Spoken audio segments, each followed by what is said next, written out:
Le match Barça-Atlético, l'UEFA vient de reconnaître que la main de Pubil là, c'était une main où il fallait carton rouge et il y avait penalty. Vous voyez? Vous voyez? J'ai fait combien de vidéos ici pour parler de cette affaire-là? J'ai fait combien de vidéos pour parler de cette affaire? On m'a dit non, arrête de pleurnicher. C'est toujours comme ça. Quand c'est l'Inter, ils ont fait la même chose. Ils sont venus nous dire ici, on est désolé. Quand c'est l'Atlético, même chose. Décision arbitrale pour venir nous dire après on est désolé. Voilà 2 années. On devait aller en finale de Ligue des Champions et on devait repartir en demi-finale contre Arsenal avec l'Atlético. C'est toujours comme ça. On vole le Barça mais tout le monde ferme les yeux. Bande de plaisantins. La main de Pubil en Ligue des Champions contre le Barça, l'UEFA clarifie la question, c'est un penalty qui doit être sifflé. On parle de ce moment-là, les gars, où il y avait soi-disant 6 mètres, ça avait joué le 6 mètres, sauf que Pubil avait arrêté le ballon avec la main pour rejouer le 6 mètres sans que l'arbitre n'indique quoi que ce soit, donc normalement ça aurait dû être une main et penalty pour le Barça. On voit que l'UEFA l'a d'ailleurs notifié et a validé ces propos-là. Et donc du coup, forcément, à Barcelone, il y a une colère en fait. Mais au bout d'un moment, j'ai envie de vous dire, les gars, c'est passé depuis quelques mois déjà. Oui, c'est de l'injustice, clairement envers nous, mais pour moi, dans ce quart de finale contre l'Atlético Madrid, il y a beaucoup d'injustice envers nous. Et voilà, c'est pas la seule, les gars.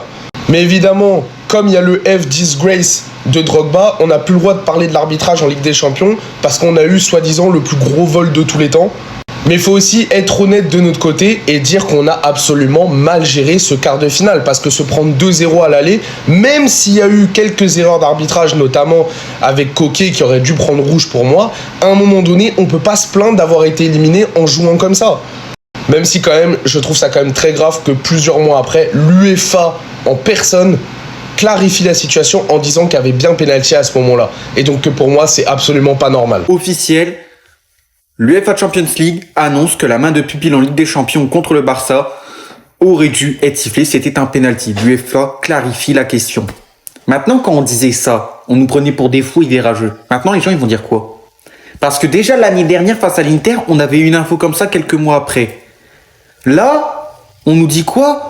On s'est encore fait voler. Au bout d'un moment, quand ce penalty aurait pu nous permettre d'aller au moins en prolongation, donc je suis désolé les gars, mais tant que l'UEFA Champions League ne comprendra pas, et même l'UEFA tout court, j'ai envie de vous dire, ne comprendra pas qu'il y a peut-être un problème à la VAR, ça va être complexe. C'est une dinguerie chaque année, on se fait voler. D'après Fabrizio Romano, le Barça ne sait pas s'ils vont recruter un défenseur. Moi personnellement j'ai défendu Flick et je suis toujours avec Flick. Mais on t'a beaucoup défendu sur le fait que tu n'aies pas eu le mercato que tu voulais. Maintenant, si on ne recrute pas un défenseur, même si on est au 1 pour 1 et que t'as Romero qui est en train de nous attendre et qui va plus nous attendre parce qu'on ne l'a pas calculé, et qu'il y aurait même une clause pour la porte, c'est que tu es satisfait de tes défenseurs. Tu es satisfait du fait qu'on a prolongé Christensen, tu es satisfait de Gérard Martin titulaire, défenseur central gaucher, tu es satisfait de Eric Garcia mais je crois qu'il jouera latéral concurrence avec Koundé. Bonko Barsi c'est le Golden Boy, c'est le plus fort de nos défenseurs. Et tu es surtout satisfait de Araujo qui t'a enchaîné 3 mauvaises saisons d'affilée. Et là, il va être sur la 4e. S'il floppe encore une 4e fois, c'est grave. Surtout après que Deco l'ait prolongé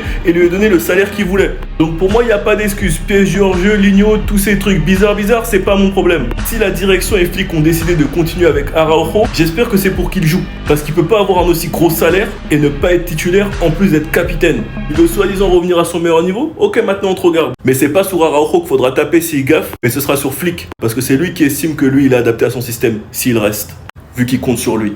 Deux très grosses infos, Mercato Barça avec Ferran Torres qui a pris sa décision et le Barça qui s'intéresse à une superstar africaine, possible transfert surprise. C'est parti. Allez, on va faire un petit point sur le Mercato du Barça. Et on commence par le dossier Ferran Torres. Voilà, vous savez qu'il est en fin de contrat dans 1 an, le Barça souhaite le prolonger et le PSG souhaite le recruter.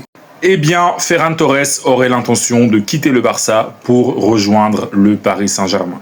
Il ne se sent pas considéré à sa juste valeur du côté du Barça. Voilà, il estime que les dirigeants du Barça ne le considèrent pas comme un joueur important de l'équipe et donc il souhaiterait partir à Paris.